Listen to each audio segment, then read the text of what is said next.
स्वागत है दोस्तों, एक बार फिर से आप सबका मेरे चैनल मिथि कुक पे।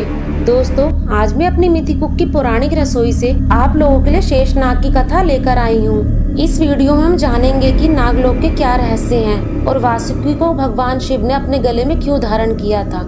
साथ ही साथ ये भी जानेंगे कि शेषनाग कौन है। दोस्तों, वीडियो के अंत तक बने रहना क्योंकि वीडियो काफी ज्यादा इंटरेस्टिंग है। तो चलिए शुरू करते हैं। छत्तीसगढ़ जशपुरा का तपकरा इलाका, जो कि अपने सांपों के लिए काफी ज्यादा फेमस है। तपकरा जादू और तिलिस्म की कहानियों से भरा पड़ा है। तपकरा घने जंगलों से घिरा हुआ है।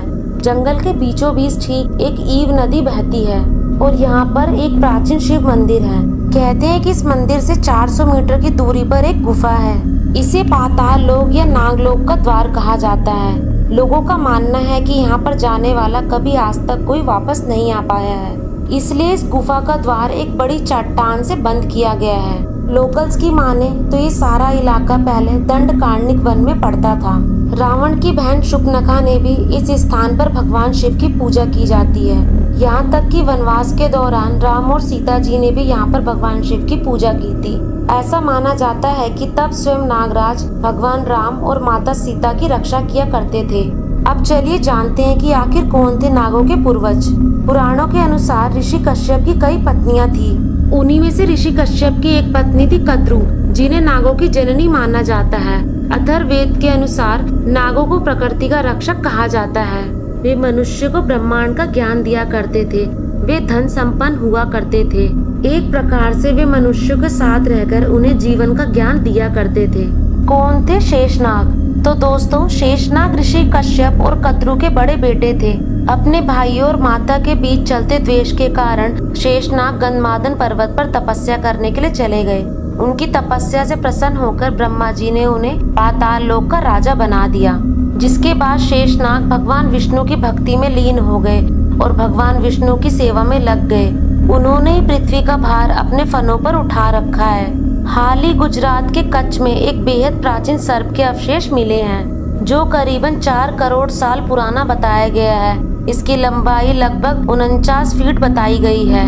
ये सांप टीरिक डायनासोर से भी बड़ा बताया जा रहा है। तो दोस्तों, क्या ये वही सांप है जिसके द्वारा समुद्र मंथन किया गया था? ऋषि दुर्वासा के शाप के कारण सभी देवताओं की शक्तियाँ चली गयी, जिसके बाद देवता काफी परेशान हो गए और वह भगवान विष्णु के पास गए। भगवान विष्णु ने राक्षसों के साथ क्षीर सागर में समुद्र मंथन का आदेश दिया। उसके बाद समुद्र मंथन हुआ, जिसमें वासुकी नाग को मध्यांचल पर्वत पर रस्सी की तरह यूज किया गया। उसके बाद समुद्र मंथन में से 14 अनमोल चीजें निकली, जिसमें से एक था अमृत, जिसको प्राप्त करके देवता अमर होना चाहते थे।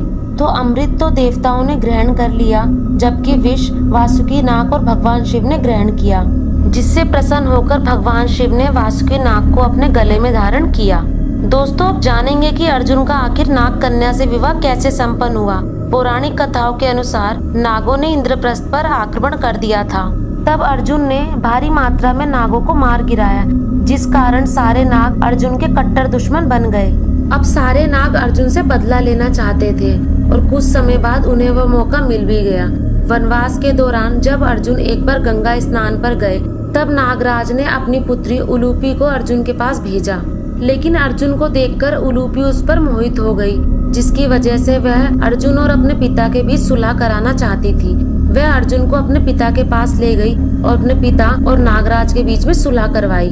उसके बाद उलूपी ने नागराज के समक्ष अर्जुन से विवाह का प्रस्ताव रखा, जिसके बाद नागराज ने अर्जुन और उलूपी को विवाह करने की अनुमति दे दी। उसके बाद उनका एक पुत्र हुआ, जिसका नाम इरावन रखा गया। अब जानेंगे कि नागलोक आखिर है कहाँ। पांडवों से नफरत के कारण दुर्योधन ने गंगा नदी के तट पर प्रमाणकोटि स्थान पर एक मंडप बनवाया। उस स्थान पर सारे भाई विश्राम करने जाते थे।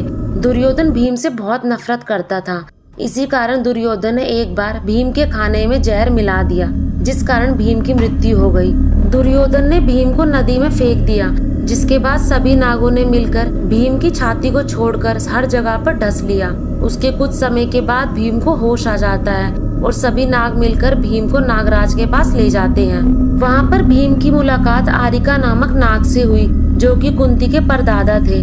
तब भीम को 1000 हाथियों के बल का वरदान मिला और भीम बहुत ज्यादा शक्तिशाली हो गया।